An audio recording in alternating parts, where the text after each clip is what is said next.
Hello बच्चों, नमस्कार। स्वागत है आपका अपने परिवार अंकित एजुकेशन अड्डा में।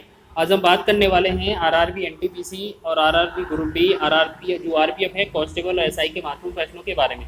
इससे पहले हमने 30 वीडियो कवर किए हैं। ये आज हमारा 31वां सेट है। ये आज जो हमारा टॉपिक है वो इस क्षेत्र मिति से रिलेटेड है। ठीक है, इसमें जो महत्वपूर्ण प्रश्न हैं जो मिलने वाले हैं क्षेत्र मिति से रिलेटेड हैं, और क्षेत्र मिति में भी किससे, सर्कल या वृत्त से संबंधित प्रश्न मिलेंगे आपको। इससे पहले हमने ट्रायंगल हो गया, उसके बाद ये त्रिभुज हो गया, चतुर्भुज हो गया और आयत हो गया, इन सभी के क्वेश्चन हमने कर लिए हैं। जैसे ट्रायंगल हो गया, क्वाड्रिलेटर हो गया, स्क्वायर हो गया, इसके क्वेश्चन हमने कर लिए हैं। आज हमारा जो होगा सर्कल से रिलेटेड क्वेश्चन होगा। पहला क्वेश्चन है 10 सेंटीमीटर त्रिज्या वाले एक चौथाई वृत्त का परिमाप ज्ञात कीजिए। तो सबसे पहले बात करेंगे 10 सेंटीमीटर त्रिज्या वाला एक चौथाई वृत्त का परिमाप। तो बात कर लेते हैं पहले तो वृत्त का परिमाप क्या होता है। तो परिमाप जो होता है वो 2πr होता है। परिमाप को ही परिधि बोला जाता है, परिधि। अब इसमें बोला है एक वृत्त का परिमाप का कितना, एक चौथाई है। चौथाई का मतलब 4 से भाग कर देना है, बस हमारा आंसर हो जाएगा। तो क्या करेंगे, यहाँ पर 2/4 लिखेंगे गुणा में। फिर पाई का मान कितना बोला गया है, 3.14 लीजिए, 3.14 उठा लेंगे। ठीक है, उसके बाद आर का मान देखेंगे तो आर का मान 10 है। ठीक, अब यहाँ 2 एकम 2 हो जाएगा, 2 दूना 4 हो जाएगा। फिर 2 से भाग करेंगे, 2 एकम 2, 2 पंचे 10। तो हमने देखा 3.14 में गुणा कितने का करना है, 5 का। तो गुणा करेंगे 5 के 20, 5 एकम 5 और 2 7 हो जाएगा, 5×5 = 15। ठीक है, 5×3 = 15 हो जाएगा, 15। तो हमने देखा 15.70 या 15.7। तो ऑप्शन नंबर ए इसका राइट आंसर है, ऑप्शन नंबर ए। ठीक है, बहुत ही आसान प्रश्न था। इसी तरीके से सभी क्वेश्चन बनाएंगे हम। अगला प्रश्न है 150 मीटर व्यास वाले एक वृत्ताकार मैदान की परितः 3 मीटर की एक समान चौड़ाई वाले वृत्ताकार पथ का क्षेत्रफल ज्ञात कीजिए। जैसे हम मान लेते हैं यहाँ पर एक जो वृत्त है वो इस तरीके से है, इसका जो व्यास है वो 150 मीटर है, 150 मीटर है। अगर इसका त्रिज्या देखा जाएगा तो आधा हो जाएगा। ठीक है, बोला गया है इसके चारों ओर, जैसे इसके सर्कल के चारों ओर कितना, 3-3 मीटर का ये क्या है, गैप है। ये क्या है, ये सड़क दी गई है। ठीक है, अब इस सड़क का क्षेत्रफल निकालना है। तो सबसे पहले क्या है, हमारा जो व्यास दिया है डी का मान कितना दिया है, 150 मीटर। तो हम आर का मान निकालेंगे तो d/2 कर देंगे, यानी कि 150/2। तो जो त्रिज्या आ गई हमारे पास वो कितनी आ जाएगी, 75 हो जाएगी। ठीक है, अब हमने देखा यहाँ पर ये त्रिज्या कितना है, 75 है, लेकिन 3-3 मीटर का ये चौड़ा, ये क्या है, ये आपका सड़क है, एक तरह से बोल सकते हैं। तो ये समतल मैदान है 3-3 मीटर का। तो आगे अगर इसमें हमें निकालना पड़ेगा अगर क्षेत्रफल इस सड़क का, तो इसका जो क्षेत्रफल निकलेगा वो कैसे निकला, पाई करके ब्रैकेट में लिखना r1² - r2²। ठीक है, आपको याद रखना है एक वाली क्या होगी, बड़ी होगी, एक वाली छोटी होगी। तो आपने देखा एक तो 75 है और एक में क्या है, 3 जोड़कर लिखेंगे तो एक को 78 लिखेंगे, एक को 75 लिखेंगे। ठीक है, तो देखो आंसर सभी पाई के रूप में है, तो पाई का पाई ही रहने देंगे। और यहाँ पर लिखेंगे 75 में 3 जोड़कर 78 हो जाएगा, 78 का वर्ग माइनस ये 75 में 3 घटा देंगे, सॉरी 75 क्या, 3 हटा ही देंगे तो ये हमारा 75 ही बनेगा। ठीक है, दूसरा वैल्यू क्या है, 75 है। अब इसका हमें मान निकालना है। तो देखिए आप इसको कैलकुलेट नहीं करिएगा, कैसे 78 का स्क्वायर करेंगे फिर माइनस करेंगे 75 का स्क्वायर, तो ऐसे नहीं करना है आपको। ठीक है, पाई आपको साथ में लिख लेना है 78 का। और देखो यहाँ पर a² - b² के फॉर्म में है ये, तो एक बार क्या है, इनको जोड़कर लिख देना। ठीक है, 8 और 5 13 और 7 7 14 1 15। ठीक है, और गुणा में एक बार इनको घटाकर लिख देना। तो इनको घटाकर लिखेंगे कि जो 75 है, 75 में 3 घटाएंगे, 75 में 78, सॉरी 78 में 75 घटाएंगे तो 3 बचेगा। तो इनका अगर कैलकुलेट करेंगे, क्योंकि एक बार प्लस में एक बार माइनस में करने पर a² - b² बन जाता है। तो 3 त्रिका 9 हो जाएगा, 3 5 15 होगा, और 3 5 15, 3 1 3 1 4। तो ये 459 पाई के रूप में हमारा आंसर बन जाएगा। तो 459 ऑप्शन नंबर डी इसका राइट है। एनटीपीसी का प्रश्न है, बहुत ही महत्वपूर्ण प्रश्न है, एग्जाम में पूछा जाता है। और याद रखना इससे रिलेटेड क्वेश्चन बहुत बार पूछा है, लगभग रेलवे ने हर एग्जाम में पूछा है, चाहे आपका आरपीएफ का एग्जाम हो, चाहे ग्रुप डी का है, चाहे एनटीपीसी का, एएलपी का, किसी का भी एग्जाम हो, हर एग्जाम में ये आता है। यदि किसी वृत्त का व्यास 16 मीटर है तो वृत्त का क्षेत्रफल कितना होगा। जैसे हम बात करते हैं जो व्यास है, डायमीटर है, व्यास को क्या बोला जाता है, डायमीटर। डायमीटर को क्या है, इसका जो मान दिया है वो 16 दिया है।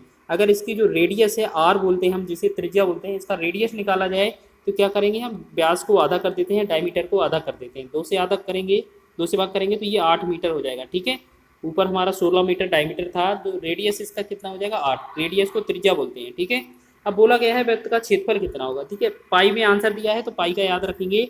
जो आपका जो एरिया होगा, एरिया क्या हो जाएगा, जो सर्कल का एरिया होता है वो क्या होता है, πr² होता है। तो पाई का वैल्यू पाई ही रहेगा, जबकि आर स्क्वायर मतलब रेडियस का जो मान है वो 8 है, तो 8 गुणे में 8 हो जाएगा। ठीक है, तो 8 गुणे 8 कितना होगा 64, 64 पाई और metre square, 64 pi metre square, क्योंकि यूनिट इसका जो है वो मीटर स्क्वायर में होती है या वर्ग वर्ग मीटर में होगी। ठीक है, तो ये 64 वाला कौन सा ऑप्शन है, ये आपका ऑप्शन नंबर सी है। ठीक है, सभी आंसर पाई में थे, तो इस वजह से पाई का मान नहीं लिखा है हमने। ठीक है, ये पाई है। तो आरआरबी एनटीपीसी में ये पूछा गया था शिफ्ट में। ठीक है, वो सेकंड स्टेज में पूछा गया था। आगे बात करते हैं हम नेक्स्ट क्वेश्चन की। तो एक वृत्त के अंदर 12 सेंटीमीटर भुजा वाला एक समबाहु त्रिभुज अंतर्गत इनक्रिप्ट किया जाता है। वृत्त के क्षेत्रफल जो है वो सेंटीमीटर स्क्वायर में कहती है। जैसे मान लेते हैं यहाँ पर एक सर्कल है, सर्कल के अंदर जो है वो एक सर्कल के अंदर एक ट्राइंगल है, वो भी इक्विलेटर ट्राइंगल, मतलब तीनों भुजाएं क्या है, समान है इसकी। अब पूछा जा रहा है इसका जो सर्कल बनेगा, सर्कल के अंदर जो ट्रायंगल है, ट्रायंगल इक्विलेटर है, मतलब एक समबाहु त्रिभुज है, और इसकी जो साइड है वो 12 सेंटीमीटर है। यानी कि जो इसकी जो इक्विलेटर ट्रायंगल है इसकी जो साइड है वो 12 की है, तो सभी 12 12 की हो जाएंगी। तो आपसे पूछा है इसके जो परिगत जो एक सर्कल बना है इसका जो क्षेत्रफल होगा वो कितना होगा। तो सबसे पहले इसकी त्रिज्या निकालने के लिए यहाँ से यहाँ तक ये लाइन ड्रॉ करेंगे हम।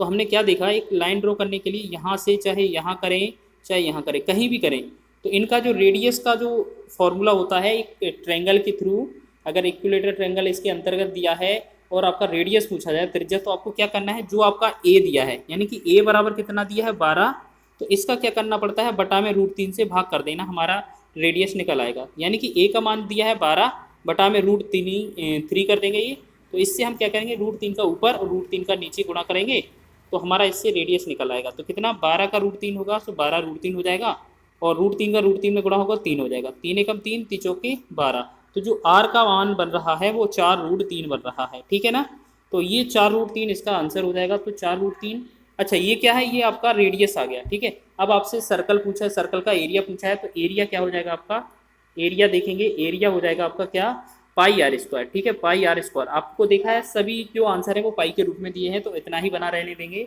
तो हम पाई का पाई लिखेंगे, आर स्क्वायर, आर स्क्वायर का मतलब जितना रेडियस आया है उसको 2 बार लिखना है, 4 अंडर में 3 लिखेंगे और 4 अंडर में 3 लिखेंगे। ठीक है, तो इसको लिखेंगे 4 का 4 में गुणा होगा 16, और √3 एक बार √3 का गुणा होगा तो 3 बनाएगा, यानी कि 4 चुके 16, 16 3 कितना होगा 48, 48 हो जाएगा, और ये कितना, सॉरी 48 पाई हो जाएगा ये। ठीक है, इसका आंसर हो जाएगा ऑप्शन नंबर डी। ये एनटीपीसी का प्रश्न था। चलिए आगे बढ़ेंगे 5वें प्रश्न की ओर। अगला क्वेश्चन है, एक वृत्त की परिधि 88/7 सेंटीमीटर है, तो उस वर्ग का परिमाप ज्ञात कीजिए जिसकी प्रत्येक भुजा की लंबाई दिए गए वृत्त की त्रिज्या के बराबर है। ठीक है ना, तो हमने देखा एक वृत्त की परिधि कितना है 88 सेंटीमीटर है, तो परिधि का जो फॉर्मूला होता है वो 2πr होता है, तो इसका मान है वो 88/7 सेंटीमीटर है। तो यहाँ पर 2 गुणे में पाई का मान रखेंगे, 22/7 गुणे में r बराबर, देखो ये गुणा में क्या रहेगा r रहेगा, और बराबर में क्या हो जाएगा 88/7। हम देखेंगे 7 से 7 कट जाता है, 22 एकम 22, 22 चौके 88 कट जाता है, 2 एकम 2, 2 दूना 4, तो जो r का वैल्यू निकलता है वो कितना निकलता है, 2 निकल आया हमारा। ठीक है, अब आगे बोला है उस वर्ग का परिमाप ज्ञात कीजिए जिसकी प्रत्येक भुजा की जो लंबाई है वृत्त की त्रिज्या के बराबर है। यानी कि जो r आया है इसमें जो वर्ग की भुजा है, वर्ग की भुजा, जो वर्ग की भुजा है ए, उसका जो मान है वो r के बराबर है, इसे हम बोल सकते हैं 2 है इसका मान। ठीक है ना, तो आपको वर्ग का क्या निकालना है, परिमाप निकालना है। तो वर्ग का परिमाप जो होगा, आपको पता है वर्ग का परिमाप जो होता है पेरीमीटर ऑफ स्क्वायर क्या होता है 4a होता है ना, तो 4 इंटू मल्टीप्लाई करेंगे 2 का, तो 4 इंटू 2 कितना होगा 8, तो जो 8 होगा 8 होगा, ये हमारा राइट आंसर हो जाएगा। ठीक है ना, तो बहुत ही अच्छा क्वेश्चन था, ये एग्जाम में पूछा गया था। चलिए ग्रुप डी के एग्जाम में पूछा गया था। आगे बढ़ेंगे नेक्स्ट क्वेश्चन की ओर। अगला क्वेश्चन है, एक वृत्ताकार पार्क के क्षेत्रफल कितना है, 1386 मीटर स्क्वायर है। यदि पार्क के चारों ओर अंदर की ओर 7 मीटर चौड़ा एक रास्ता बिछाया गया है तो रास्ते का क्षेत्रफल कितना होगा। ठीक है ना, तो रास्ते का क्षेत्रफल कितना होगा। तो सबसे पहले बात कर लेते हैं हम इसके सॉल्यूशन की। तो यहाँ पर हम बात करने वाले हैं, सबसे पहले जो क्षेत्रफल दिया है, क्षेत्रफल का मतलब है क्या है, हमारे पास जो पाई आर स्क्वायर की वैल्यू दी गई है वो कितना दी गई है 1386 वर्ग मीटर। तो पाई का वैल्यू कितना है 22/7 होता है, और यहाँ पर लिखेंगे आर स्क्वायर, और यहाँ पर कितना होगा ये 1386। तो हमने देखा यहाँ से हम काटते हैं 22 एकम 22, 22 छक्का कितना होगा 22 छंगा 132, और 6 हो जाएगा 22 तिया 66। ठीक है, तो जो आर स्क्वायर का वैल्यू है वो कितना 21 थी, 63 आ गया, 7 का गुणा और करेंगे तो 63 गुणे में 7 हो जाएगा। आर स्क्वायर की जो वैल्यू बनेगी वो कितना बनेगी, 7 या 21 और 7 42 और 2 44। तो आर स्क्वायर का मान 441 है, तो आर का मान क्या बनेगा 21, क्योंकि ये 21 का वर्ग होता है। ठीक है, आर का वैल्यू 21 आ गया। अब आपको क्या करना है, जो आपका क्षेत्रफल निकालना है छोटे वाला, उसको 7 सेंटीमीटर भुजा कम करेंगे। तो आपको क्या है, दूसरा क्षेत्रफल निकालेंगे, जो एरिया है वो कितना दूसरा निकालेंगे, तो पाई आर स्क्वायर के हिसाब से निकालेंगे। पाई आर स्क्वायर, पाई का मतलब 22/7 और आर स्क्वायर मतलब 21 नहीं लेना है। ठीक है, पहले 21 थी, अगर 7 सेंटीमीटर अंदर की ओर रास्ता है तो हटा देंगे, तो जो रेडियस बनेगी वो कितना बन जाएगी, 14 बन जाएगी ना, 14। तो यहाँ पर यहाँ जो आर लेना है वो 14 लेना है 2 बार। ठीक है, 7 दूना 14 हो जाएगा, यहाँ पर 14 नहीं लिखा है, यहाँ पर गलती से, यहाँ पर क्या लेना है 14 और 7 दूना 14। तो हमने देखा 22 गुणे में 14 गुणे में 2, इनका गुणा करेंगे, 14 दूना 28, 28 दूना 56, 28 दूना 56 हो जाएगा, 56 में 5 जोड़ेंगे, 56 में 5 जोड़ेंगे तो ये हो जाएगा 61, मतलब 616। हमने देखा बड़ा क्षेत्रफल कितना था 1386 और छोटा क्षेत्रफल आया 616। तो आपका जो सर्कल का बाद का जो एरिया बचता है, इसका ये रोड का एरिया बचता है, तो उसको कैसे निकालते हैं, बड़े वाले क्षेत्रफल में से छोटा क्षेत्रफल घटा देते हैं। तो हम क्या करेंगे, यहाँ पर जो 1386 दिया है उसमें से आपको 616 घटा देना है, तो यहाँ 0 हो जाएगा, 8 में से 1 जाएगा 7 और 13 में से 6 गया 7, तो ये 770 वर्ग मीटर होगा। ये हमारा आंसर होगा, ऑप्शन नंबर सी इसका राइट आंसर हो जाएगा। ठीक है, आशा है आपको समझ में आ रहा होगा। आगे बढ़ेंगे 7वें क्वेश्चन की ओर। 7वां क्वेश्चन बहुत ही बेहतरीन है, ये आरआरबी एनटीपीसी में पूछा गया था। बोला गया है यहाँ पर त्रिभुज एबीसी का क्षेत्रफल ज्ञात कीजिए। जैसे मान लेते हैं एक अर्धवृत्त है, अर्धवृत्त पर एक सबसे लार्जेस्ट कॉर्ड है, कॉर्ड में बोलते हैं जीवा को, सबसे बड़ी जीवा सबसे बड़ी जो जीवा होती है उसे हम व्यास भी बोलते हैं, ये भी याद रखेंगे। ठीक है, अब जो अर्धवृत्त के जो ऊपर बना है कोण है दोनों सिरों से, तो आपको याद रखना है यहाँ पर हमेशा कितना 90 डिग्री का एंगल बनता है, ये चीज़ याद रख लीजिएगा, नोट कर लीजिएगा। कई बार एग्जाम में पूछा जाता है कि अर्धवृत्त पर बना कोण कितना होता है, तो 90 डिग्री होता है या समकोण होता है। तो आपने देखा होगा एक ट्रेंगल अगर आपको 90 डिग्री वाला मिल जाए और आपको बेस और हाइट दिया जाए, यानी कि यहाँ पर 16 वैल्यू दिया है, यहाँ पर ये 20 दिया है, अगर आपको एक ट्रेंगल यहाँ पर उठा लेते, हम यहाँ पर लिख देते और यहाँ पर 90 डिग्री हो जाता, एक का वैल्यू 16 एक का वैल्यू 20 लिखते, तो आपसे पूछा जाता है एरिया कितना है, तो आप बता सकते थे ना कि जो ट्रायंगल होगा ABC उसका क्षेत्रफल क्या हो जाएगा। तो इसका होता है समकोण त्रिभुज का क्षेत्रफल होता है 1/2 गुणे आधार गुणे ऊंचाई, तो बेस इंटू हाइट होता है, यानी कि बेस को और आधार को, जो बेस है और हाइट है दोनों को गुणा करेंगे, तो 1/2 गुणे में 16 गुणे में 20, ये बनेगा हमारा राइट एंगल जो होता है, राइट एंगल ट्रायंगल का जो एरिया होता है वो इसी तरीके से होता है, 1/2 इंटू 1/2 बेस इंटू हाइट होता है। तो इसे डिवाइड करेंगे, 2 एकम 2, 2 से 2 से 16, 8 का 20 में गुणा करेंगे, 8 दूना 16, यानी कि 160 जो बनेगा वर्ग मीटर या वर्ग सेंटीमीटर, तो इसका आंसर हो जाएगा तो 160, ऑप्शन नंबर 20 का राइट हो जाएगा। ठीक है, बहुत ही अच्छा क्वेश्चन है, एग्जाम में बहुत बार पूछा जाता है ये वाला थ्योरम। आगे बढ़ेंगे, नेक्स्ट क्वेश्चन है, 2 सकेंद्रीय वृत्त बनाए गए हैं जिसमें आंतरिक वृत्त की त्रिज्या 6 सेंटीमीटर और तथा बाहरी वृत्त की त्रिज्या आंतरिक वृत्त की त्रिज्या से 50% अधिक है। दोनों वृत्तों के मध्य निरुद्ध वलय का क्षेत्रफल। वही चीज़ सेम पूछा गया है कि एक सर्कल है, उसके बाद एक सर्कल के ऊपर एक क्या है और बनाया गया है, यहाँ पर थोड़ा अच्छे से बना लेते हैं इसको। यहाँ पर क्या है, एक सर्कल है, उसके चारों तरफ एक रास्ता बना लेते हैं इस तरीके से। ठीक है ना, इस रास्ते का क्षेत्रफल ज्ञात करना है। पहली जो सर्कल की जो त्रिज्या है छोटे वाले की उसका 6 है, लेकिन दूसरे वाले जो बड़ा सर्कल है इसकी त्रिज्या कितना है आपको देखना है कि 6 लिखा था छोटा वाला त्रिज्या। ठीक है, उसका 50% अधिक है, मतलब 150, 100 में 50 जोड़कर 150 बटा में 100 करेंगे हम, तो कितना आएगा 50 या 150 हो जाएगा। ये 50 दूना 100 और 2 एकम 2, यहाँ 2 एकम 2 हो जाएगा और 2 तिया 6, तो 3 त्रिका 9, यानी कि जो बड़ी त्रिज्या आएगी वो कितना हो जाएगी 9। ठीक है, तो हमने देखा कि जो क्षेत्रफल निकाला जाता है सड़क का वो कैसे निकाला जाता है, पाई का इंटू कर देते हैं और R1 square minus R2 square. यहाँ पर क्या है, पाई तो साथ ही रहेगा, पाई का अगर 22/7 लिखना है तो लिख सकते हैं, सॉरी दोबारा से बना देते हैं, मिस्टेक हो गया। चलिए, यहाँ पर क्या है, एक सर्कल था इस तरीके से और यहाँ पर एरिया निकालना है सड़क का। ठीक है, यहाँ पर छोटी त्रिज्या कितनी थी आपकी 6 थी और बड़ी त्रिज्या कितनी थी आपने निकाली थी 9 थी। ठीक है, अब आपको क्षेत्रफल निकालना था, तो आपका फॉर्मूला बनता है क्षेत्रफल सड़क के लिए जो बीच का एरिया निकालते हैं तो उसके निकालते हैं पाई R1 का स्क्वायर माइनस R2 का स्क्वायर। ठीक है ना, तो आपने देखा पाई का जो वैल्यू है वो 22/7 है, लेकिन यहाँ R1 स्क्वायर मतलब हम बड़ा वाले वैल्यू मान लेते हैं तो 9 का स्क्वायर लिखते हैं, माइनस छोटा वैल्यू 6 का स्क्वायर लिख देते हैं। अब हमने आपको बताया था कि वर्ग करके ना किया करें, तो आप क्या करेंगे, ए स्क्वायर माइनस बी स्क्वायर को एक बार प्लस एक बार माइनस करके गुणा कर दिया करें।